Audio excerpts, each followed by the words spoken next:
Let's talk about fight, flight, freeze, and fawn, but not in a textbook way, in a real life way. Because I've noticed that you'll never know when you're actually in that state because you're just living it. Let's talk about freeze mode. This is the one that most people will find themselves in.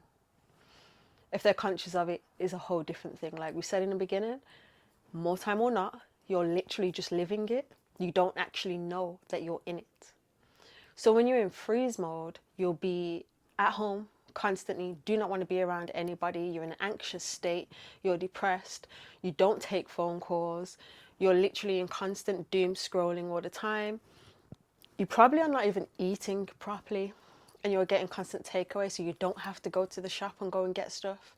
I found myself in those modes and I didn't even realize I was in it. Like I said previously, I didn't realize until there were friends that were trying to contact me constantly to see if I was fine or making me notice I wasn't doing my regular routine every single day like I should have been.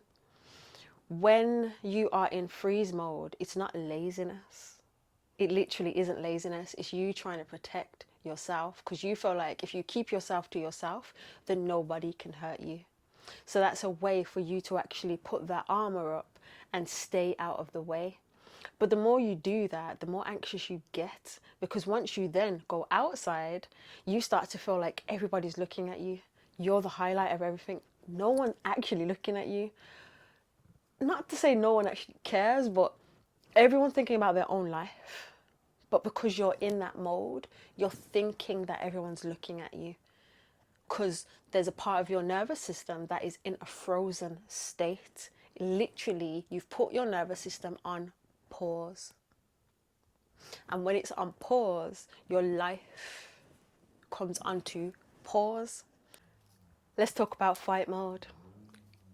This is when you are constantly battling with every single person that comes to you. You feel disrespected. You feel like you have to prove yourself. You feel like you constantly have to battle with them because guess why? You're battling with yourself. You're battling with yourself inside. So if you're battling with yourself in here, you're going to battle with every single person that comes into your arena because you have all this armor on. You're trying to protect yourself. So when someone says something, you feel they're speaking about you, even if there wasn't. You will hear the smallest tone and see it as disrespect, when really it wasn't actually that. It's just you battling with you. And when these people are coming into your life and these things are happening, it's reflecting your internal state so you can see it. But most of us are living from our wounds. So when we're living from those wounds, we can't actually see outside of that. If you can't see outside of the wound and you're living from the wound, you're living from the hurt, you're living from the pain, you're living from that state. And if you're living from that state, there could be certain things that were traumatic to you. So you're not angry about that. So you're stuck in that fight mode trying to protect yourself to say, no one will ever do that to me again. No one will ever disrespect me again. But who's to say that that will ever happen again?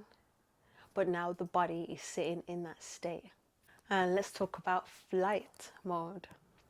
Flight mode is an interesting one because there is healthy avoidance when there are particular timelines, conversations, people, things, places that are no longer for you. And you decide that you're going to ignore all of those things, people, places, and things that are no longer for you. When you're doing that, obviously that's healthy for you because those timelines have collapsed and it's time for you to ignore those in order to open new ones. But when it gets unhealthy is when you are ignoring your own trauma.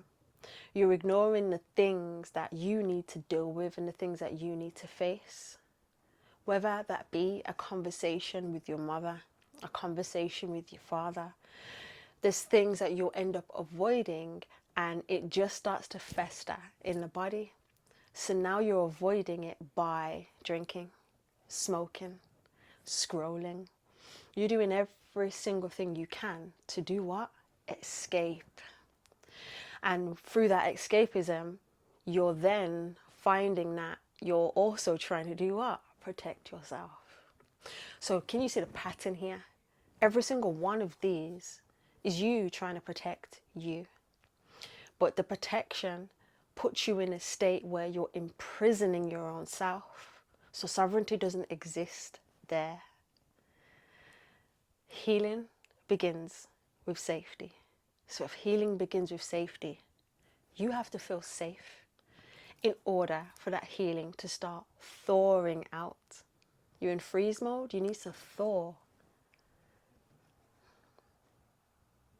You're in flight mode, you need to stop and pause for a moment and really observe your own self. You're in fight mode, you need peace. All of these things are safety in different ways. And then there's fawn. Fawn is when you abandon yourself in order to please others, to keep that connection. So if you're abandoning your own feelings, your own emotions, you're trying to please someone else, you're shrinking, you're not being your full self. You're literally restricting your own voice and your own emotions and your own thoughts just to be around certain people, just to keep that job, just to be okay with others and prove that I can be in the in crowd. I can have this. But that means you're actually shrinking yourself. If you're shrinking, then you're not being full and true to yourself. If you're not being true to yourself, then your nervous system is not going to be in a state that's good for you. That's not going to actually feed your life in a good way. Because if you abandon self, then other people are also going to do the same. It's always reflections, reflecting back to you, your own state. None of these states actually mean something's wrong with you. It just means that your body adapted in order to protect you. Healing isn't about judging the state that you're in. It's not about judging self. It's about recognizing it so you can do something about it. And then you can find that key to unlock the door to a greater version of you. Thank you for watching. Thank you for choosing you.